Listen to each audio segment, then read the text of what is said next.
സ്നേഹം കൊടുത്തും കൊതിച്ചും അവൾ പെയ്തൊഴിയാതെ ജൂൺ 30 മുതൽ എല്ലാ ദിവസവും വൈകുന്നേരം 6:30 നമ്മുടെ സ്വന്തം സൂര്യ ടിവിയിൽ. ഇന്ന് ഊണ് കഴിച്ചിട്ടേ പോകൂ. അയ്യോ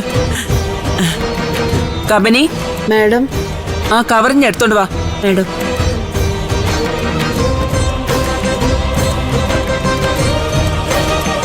ഇതാ മാഡം. മോൾ അമ്മ ആദ്യേ കാണുമല്ലേ?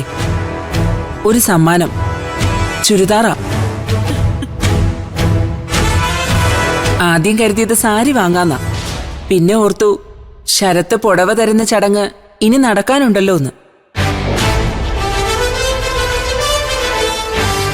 ദാ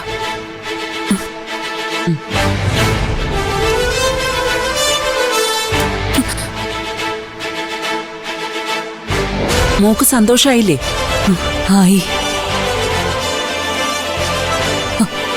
അമ്മയ്ക്ക് വേണ്ടി ഒരു കോടി ഞാനും വാങ്ങിക്കുന്നുണ്ട്.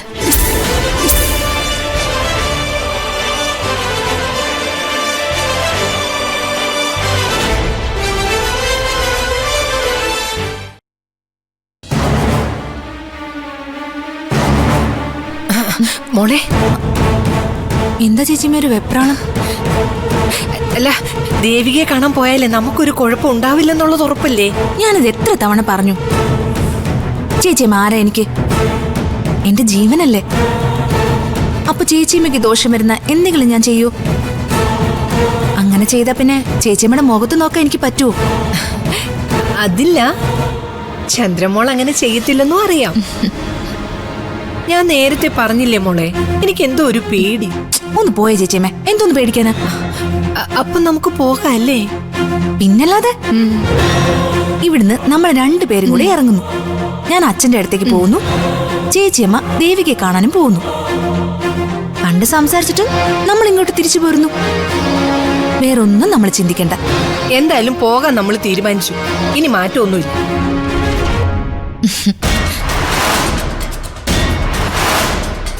എന്റെ ചേച്ചിയമ്മേ, ഇവിടെ ശരിക്കും ജയിക്കാൻ പോകുന്നത് ചേച്ചിയമ്മേ. സിദ്ധോട്ടിനെ അവരിൽ നിന്നും രക്ഷിച്ചെടുക്കാനല്ലേ നമ്മൾ ഈ പാടെല്ലാം പെടുന്നത്. സ്വന്തം അനിയന്റെ ജീവൻ രക്ഷിച്ചതോർത്ത് ചേച്ചിയമ്മയ്ക്ക് എന്നും അഭിമാനിക്കാം. അപ്പോ നമുക്കൊരു 4, 4:30, 5 മണിയോട് കൂടി ഇവിടുന്ന് ഇറങ്ങാം അല്ലേ? 4, 4:30, 5 മണിയോ? ഇതെന്തോന്ന് മണിക്കണക്കാ പ്രേമേ? അതെന്താ 4, 4:30 കഴിഞ്ഞിട്ടല്ലേ 5 ആവുന്നത്? അതൊക്കെ അതെ. എങ്ങോട്ടാ പോകുന്നേ? ഞാൻ പറഞ്ഞായിരുന്നല്ലോ. ഓ, beauty parlour. Okay okay okay okay, ഞാനും കൂടെ നിങ്ങളുടെ കൂടെ വരാം. നിങ്ങളോ? നിങ്ങൾ എന്തിനാ വരുന്ന? പെണ്ണുങ്ങളെ ബ്യൂട്ടി പാർലറിൽ പോകുന്നിടത്ത് നിങ്ങളുടെ മോന്ത കൂടി മിനുക്കാനോ? ആ, ഫേഷ്യലൊക്കെ ചെയ്ത് ഞാനും ഒരു സുന്ദരനാവാന്ന് വെച്ചു. എന്റെ മനുഷ്യ, ഫേഷ്യലിനൊക്കെ ഒരു പരിധിയുണ്ട്. അല്ല പ്രേമേ, ഈ ഹൈഡ്രാ ഫേഷ്യൽ എന്നൊക്കെ പറഞ്ഞ് എന്തോ ഒരു പുതിയ സംവിധാനമൊക്കെ വന്നിട്ടുണ്ടല്ലോ. പക്ഷെ അത് ചെയ്ത പലർക്കും പനി പിടിക്കുന്നുണ്ട്. നിങ്ങൾ ഇപ്പൊ ഹൈഡ്രാ ഫേഷ്യൽ ചെയ്യുകയും വേണ്ട, അതിന് പോയിട്ട് പനി പിടിച്ച് കിടക്കുകയും വേണ്ട. സുന്ദരനാവാൻ നടക്കുന്നു വയസ്സാങ്കാലം. അളിയ, എന്താ സംഭവം? അല്ല കുഞ്ഞളിയാ, വൈകിട്ട് ഇവർ രണ്ടുപേരും കൂടെ എങ്ങോട്ടാ പോകുന്നെന്ന് ഞാനും കൂടെ ചെല്ലുന്നു പറഞ്ഞപ്പോ സമ്മതിക്കുന്നില്ല. അതെ, പ്രേമേച്ചിക്ക് എന്തെങ്കിലും രഹസ്യം കാണുമായിരിക്കും. അനാവശ്യം പറയല്ലേ, കേട്ടല്ലോ? ഇന്ന് വരെ പ്രേമ ഒരു പേരുദോഷം കേൾപ്പിച്ചിട്ടില്ല. പിന്നെ ഈ പ്രായത്തിൽ ഇനി രഹസ്യം ഉണ്ടാക്കാൻ പോകുന്നു. അയ്യോ, ഞാൻ അതൊന്നും അല്ല പറഞ്ഞത്. ഇനി ഒറ്റയ്ക്ക് പോയിട്ട് ദേവിക്ക് എങ്ങാനും ഭീഷണിപ്പെടുത്താനാണോന്ന് വെച്ചിട്ടാ. അയ്യോ, പിന്നെ എന്ന് വെച്ചാ ഞാനേ കേടി കീലേരി അച്ചുവല്ലേ നിന്റെ മാണിക്യത്തെ പോയി ഭീഷണിപ്പെടുത്താൻ. ചേച്ചിയമ്മേ, മാണിക്കോ?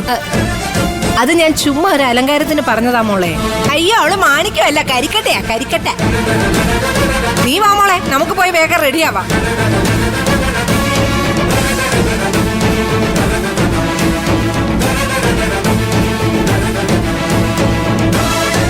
ഇതെന്തോ കുത്തിത്തിരിപ്പിനുള്ള പുറപ്പാടാ ആളിയാ. എന്തായാലും അവർ പോയിട്ട് വരട്ടെ, അപ്പോ അറിയാലോ.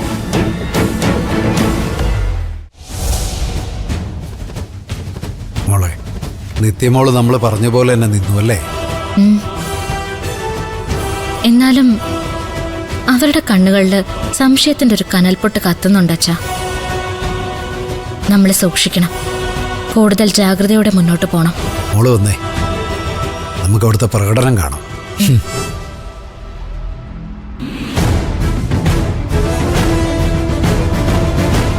വാ അതൊക്കെ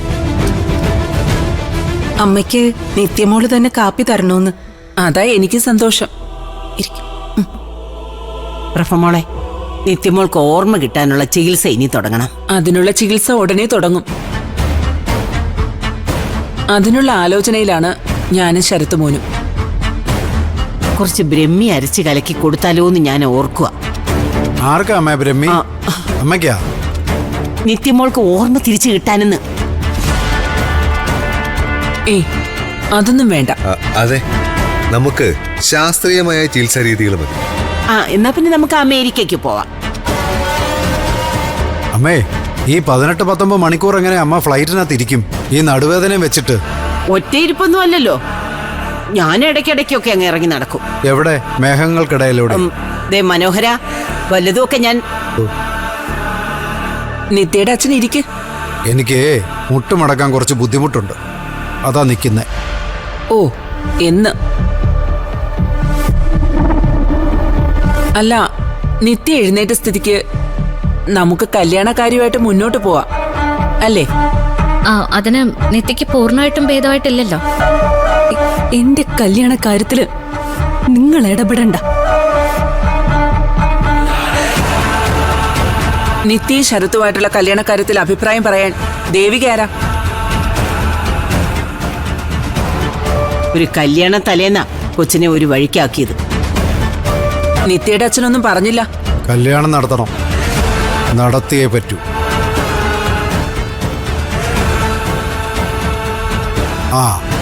അതിനു മുമ്പേ ശരത്ത് മോന്റെ ആ പണി തീർന്ന വില്ലയുടെ പാലുകാച്ചൊന്ന് കൂടണം.